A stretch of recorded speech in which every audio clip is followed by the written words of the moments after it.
On the news tonight, President Muhammadu Buhari presents record 20.51 trillion naira 2023 budget proposal to National Assembly.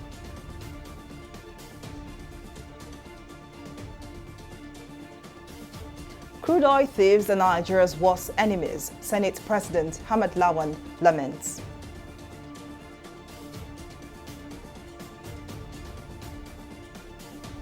And Court of Appeal orders striking University Union ASU to resume work immediately.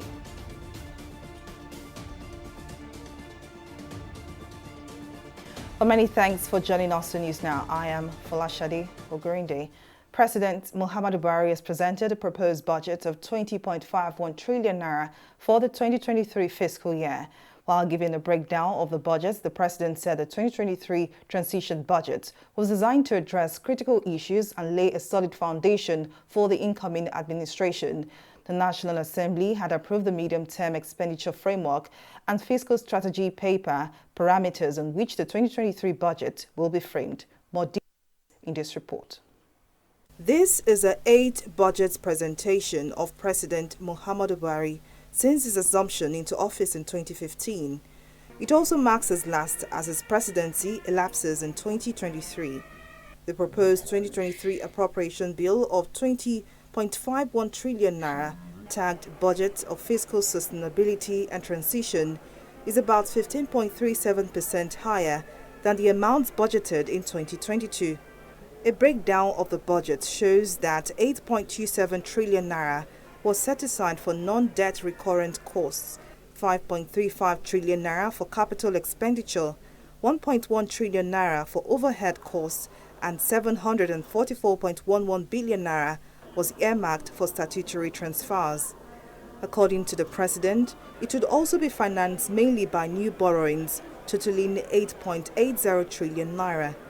We expect total fiscal operations of the federal government to result in a deficit of 10.8 trillion naira.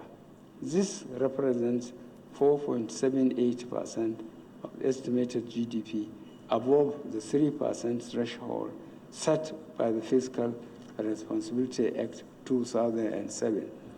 As envisaged, the law we need to exceed this threshold, considering the need to continue to tackle the existential security challenges facing the country. We plan to finance the deficit mainly by new borrowings totaling 8.80 trillion naira, 206.18 billion naira from privatization proceeds, and 1.77 trillion naira drawdowns on bilateral, multilateral loans secured for specific development projects and programs. Speaking further, the president cautioned the National Assembly against approving budgets for government-owned enterprises without undergoing proper protocols. The government notes with dismay the crisis that has paralyzed activities in the public universities in the country. We expect the staff of these institutions to show a better appreciation of the current state of affairs in the country. In the determined effort to resolve the issue, we have provided a total of 470 billion naira in the 2023 budget from our constrained resources for revitalization and salary enhancements in the tertiary institutions. Distinguished senators and honorable members, it is instructive to know that today government alone cannot provide the resources required for funding tertiary education. While expressing displeasure over the lingering ASU strike that has disrupted academic activities in tertiary institutions in the country, President Buhari said government alone cannot provide the resources required for funding tertiary education. I would like to implore the leadership of the National Assembly to ensure that the budget I lay before here today, which includes those of the government-owned enterprises, be returned to the presidency when passed. the current practice where some committees of the National Assembly purport to pass budgets for government-owned enterprises which are at variance with the budgets sanctioned by me and communicate such directly to the MDAs is against the rules and needs to stop, please.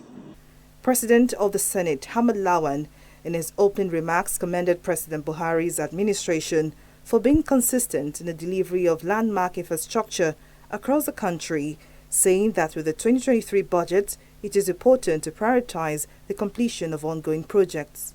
Folashade Ogurinde, TV360 News.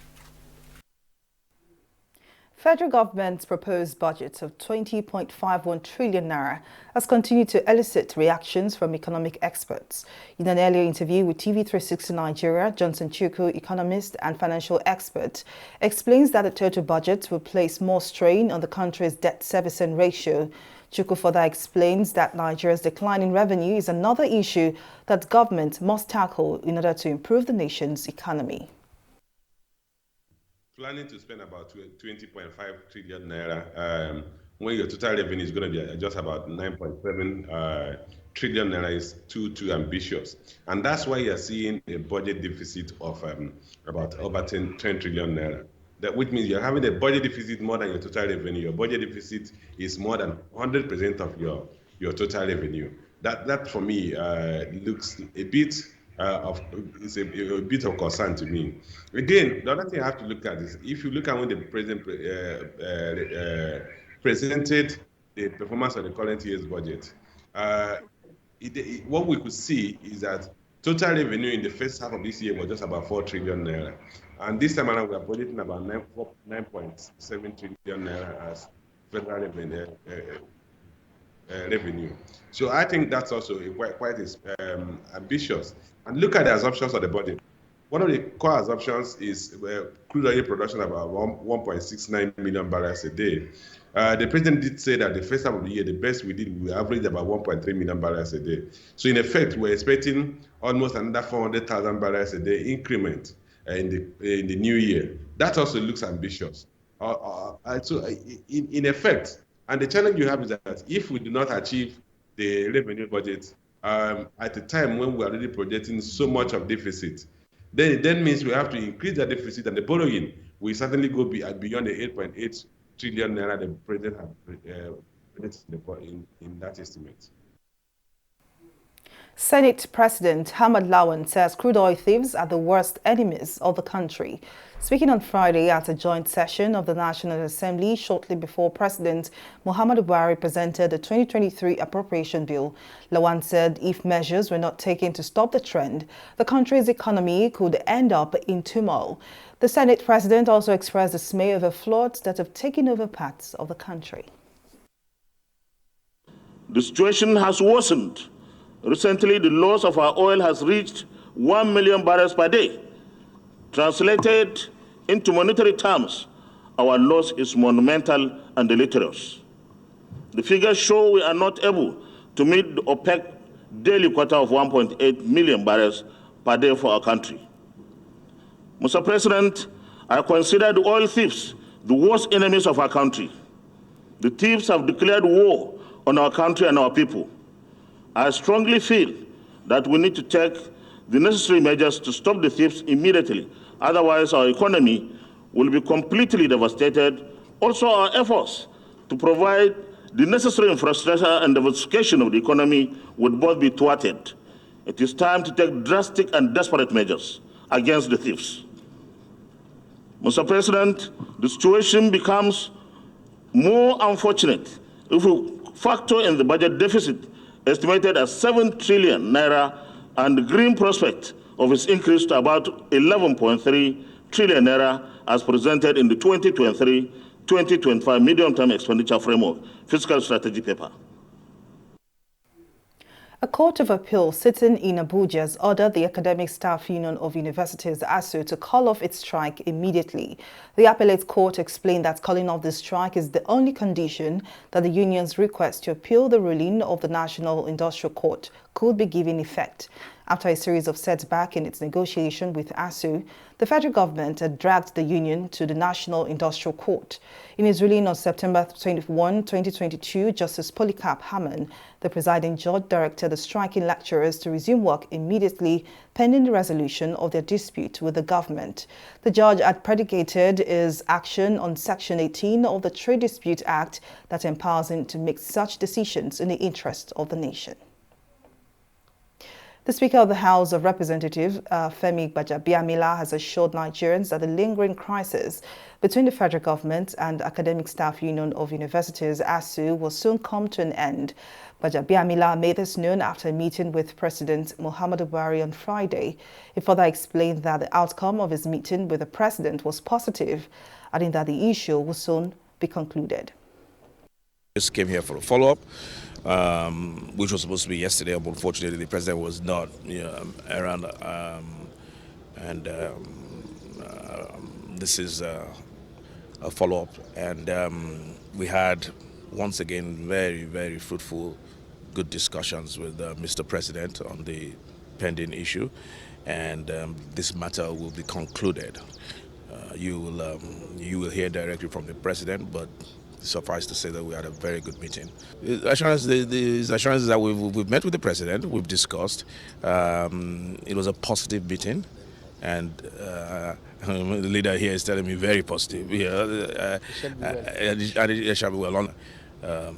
I think Nigerians will hear directly from Mr. President.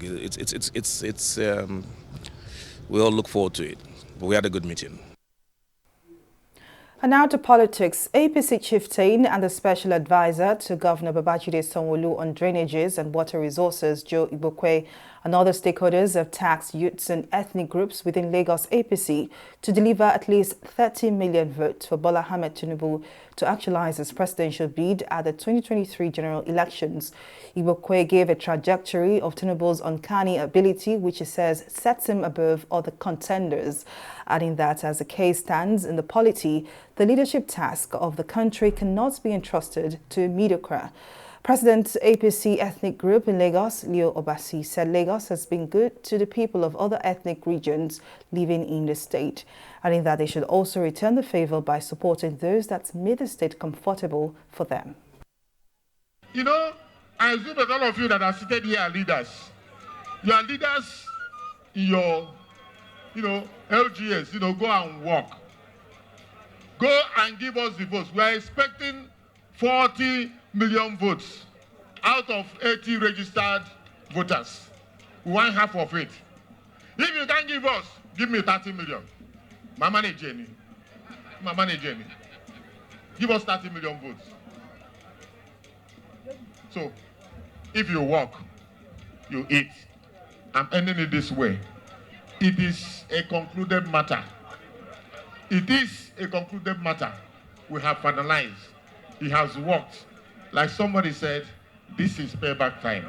And we are going to pay in numbers. Today we are inaugurating the APC Ethnic Youth. The aim around this is to bring young people together that are not from Lagos. You agree with me that since 1999 and before 1999, Lagos have been playing a key role in accommodating people who are not even Lagosians, who are not from Lagos. It is only in Lagos that we've had it in the past, that we have people who are councillors, who are vice chairman of local government, who are members of House of Assembly, who are members of House of Rep, who are commissioners, who are directors, who are principals in school. And Lagos has been well accommodating to young people. And that is why we are thinking about that. This time, we want to bring young people across the country who are from different ethnics to come together and form a formidable team to tell and preach the gospel of our party and what we do, and to let them know that in the history of Nigeria, this is the only party and this is the only government that has the capacity of bringing young people together, of bringing people of different ethnic groups together. We have the symbol Asiwaju Bola Ahmed Tinubu, who has shown us many love.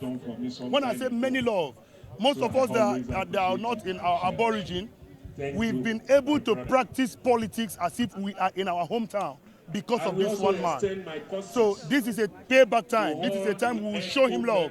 This is a time we will have to tell him that we understand, because what he did in Lagos State, he's been given the opportunity to expand it all over Nigeria. I'm telling you, what we are seeing today, the division we see in Nigeria today will disappear.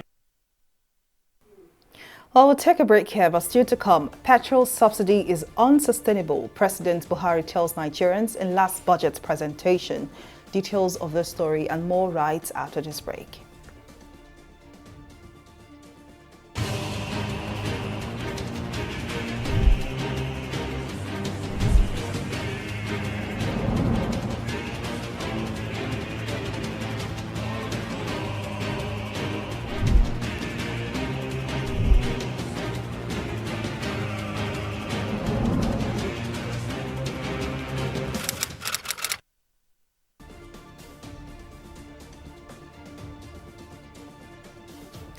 Welcome back. Now here is a recap of some of our top stories tonight. President Muhammadu Buhari has presented the proposed budget of 20.51 trillion naira for the 2023 fiscal year.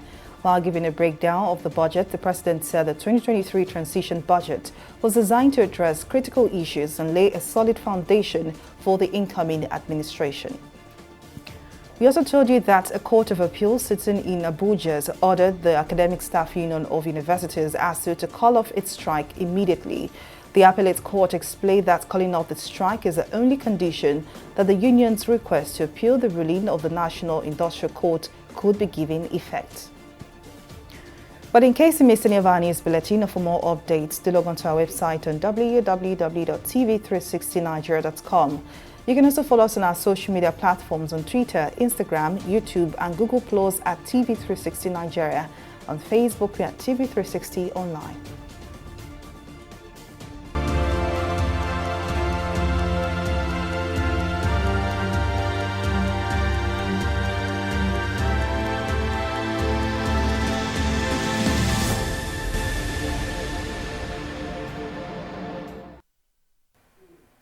The Civil Society in Malaria Control, Immunization and Nutrition has launched a COVID-19 response mechanism that would help reduce gaps and challenges in the country's response to COVID-19 and preparedness for future epidemics and pandemics. Speaking at a media briefing on the modalities of the project, the state coordinator, Bumi Tejumola, disclosed that the impact of COVID-19 has led to a 70 to 80% decline in service uptake.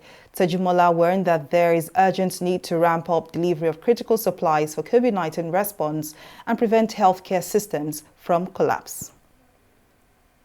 A study has suggested that COVID-19 rebound may be likely due to a robust immune response rather than a weak one in patients who are taking Pfizer's oral antiviral Paxlovid.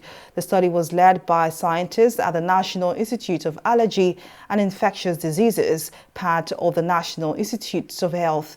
The trial results also did not support the hypothesis that the 5-day course of Paxlovid was too short for the body to develop a strong immune response to the novel coronavirus. Well, we'll take another break here and return with more stories and business. To stay with us.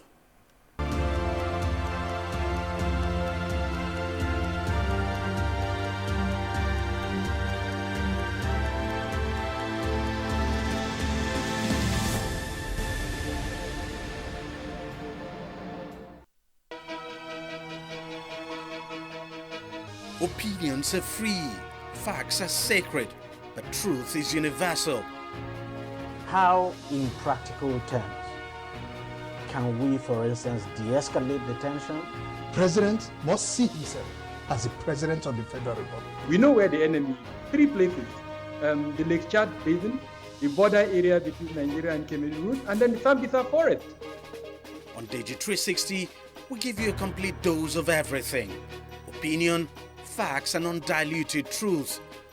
I hardly believe what politicians are saying in this part of the world. A new Nigeria is possible, a future is possible. We delve into the issues, dissect it so that you can understand it, use it to take action. I don't think there's any need for any governor to look for grant for ranching. TV360, dissecting the issues. Hello? Yeah, I found your wallet in front of a supermarket.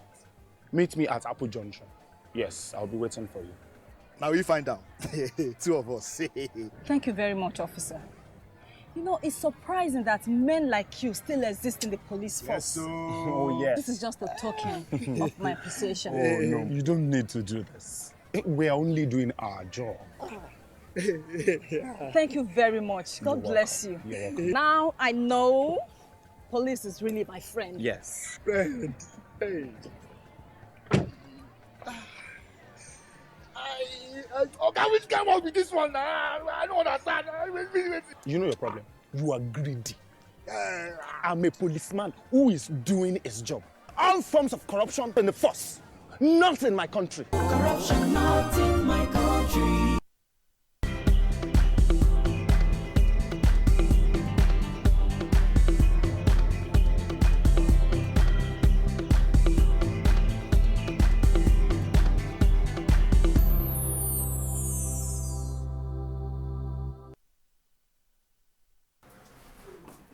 Welcome back. Mary Kano now joins us for more stories in business. Over to you, Mary.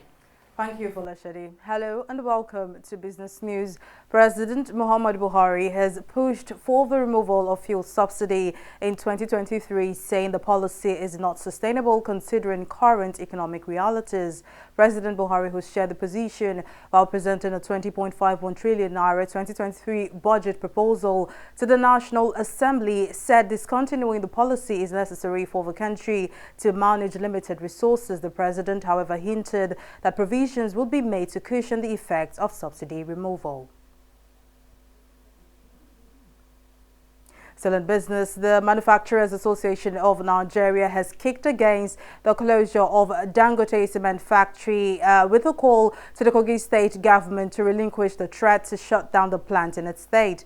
MAN President Mansur Ahmed, who made the statement in Lagos, warned that the move may be detrimental to the economic growth of the state and the federation at large. He maintained that the plant remains the largest industry in Kogi State with a high record of tax payments and employer of labor.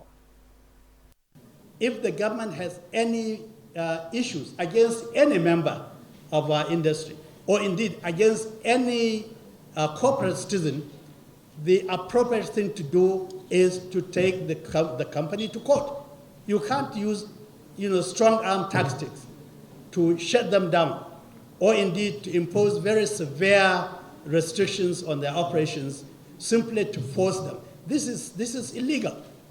And I believe that what has happened will not happen in any normally managed economic environment. We have taken this matter up to the Ministry of Industries, and hopefully we expect that the relevant authorities, the government, will take steps to resolve this matter. We have no reason not to pay taxes to Kogi State government as and when due.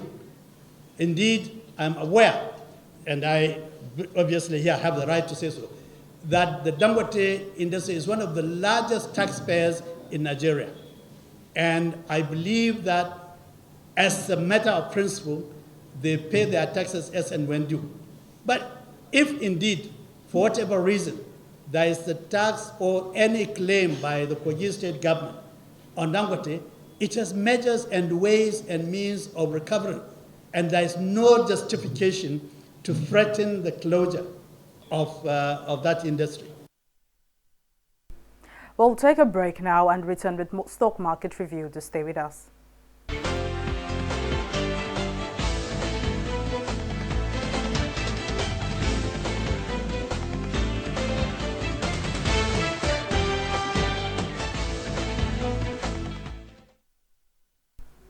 Well, 2% decline in volume, 32% decline in turnover, and 12% decline in deals. That's a market summary at the close of the last trading day of the week, although this doesn't translate to how the market fared. Now, what a move from the NGX as the market closed positive at 0.19%, although the all-share index slipped to the 47,000 mark. Now, the market movers are FTN, Cocoa, and international bureaus with 5 naira gains. Now, market breadth closed negative with 13 gainers and 14 losers. Well, it's a different story for V-Select Global Stocks as the bear has maintained dominance. All prices and hefty rate highs by the Federal Reserve triggered a global sell-off leading to the poor performances of the stocks. That's why in the US you can see that the stock is trading down at 0.088%. Dow Jones is also trading down at 1.84%, and Asian stock Nikkei is also trading down at 0.71%. That's the stock market report. Folashade, back to you. Well, many thanks, Mary. And on the foreign scene, Burkina Faso's military has warned the public not to circulate rumors and false information amid claims that France was working with unnamed army generals to remove new junta leader Ibrahim Traoré from power. The warning came after protests were held outside the state broadcaster, in which demonstrators accused army generals of planning to remove Traoré. The Ministry of Communication also urged citizens to remain calm and distance themselves from misinformation and trust only official channels. In sport, as more girls and women participate in sports and activities, it has become more imperative to equip them with necessary knowledge and life skills. To this end, the Asisat Oshoala Academy has taken the She Plays training to Vetland Grammar School at the Ifako Ijaye zone in Lagos. The training session, which involved a mentorship program, football basics, and many more, is designed by Asisat Oshoala Academy to provide access to sports and education for marginalized girls in Lagos. Our correspondent, Simis Ladigun, tells us more in this report. These are students of Vetland Junior Grammar School and beneficiaries of the She Plays initiative by the Asisat Oshoala Academy. Through sports, the teenage girls are trained on how to thrive as they face challenges of adolescence and realize inherent leadership potential.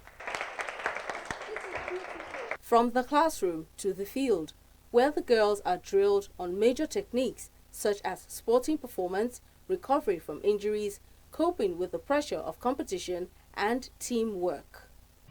The girls, who are huge admirers of professional footballer Asisat Oshoala, say the program has helped sharpen their leadership skills both on and off the field. Asisat Oshoala Foundation makes me to think that I can be a very big person in future. I will also like to become a footballer because I see Asisat Oshoala as my foundation, my role model. Because I even like her dressing. I like everything about her. She's so nice. She's so educative. I joined the foundation because I believe that a girl child has equal rights with the boy child and has no rights to be discriminated, and she can be anything she wants to be, either great in the future and she can be great through sports and education.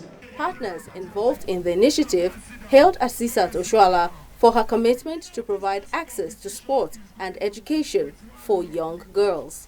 The Asisat Oshoala Foundation is aimed towards educating the girl child, becoming the better version of themselves through education and sports.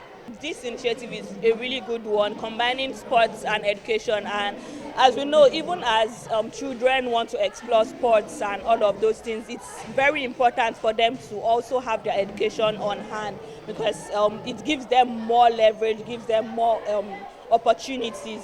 And the role of hygiene in this, especially for growing children, adolescents in this their age range, it's important for them to keep clean. We can't thank the Lagos State government enough. We can't thank Asisat Oshoala's foundation enough. And their response have been positive, beautiful response. In fact, the coach that coached them on basketball came and said he appreciated their joy. The fact that they came and they are seeing all these things live within the school setting. I think it's a laudable initiative. This session is one of 4 She Plays events to be hosted annually for 100 schoolgirls aged 12 to 18 years every session. Simisola Dikun, TV360, Lagos. And that's the size of our news bulletin. Many thanks for watching. I am Folashade Ogurinde. Bye for now.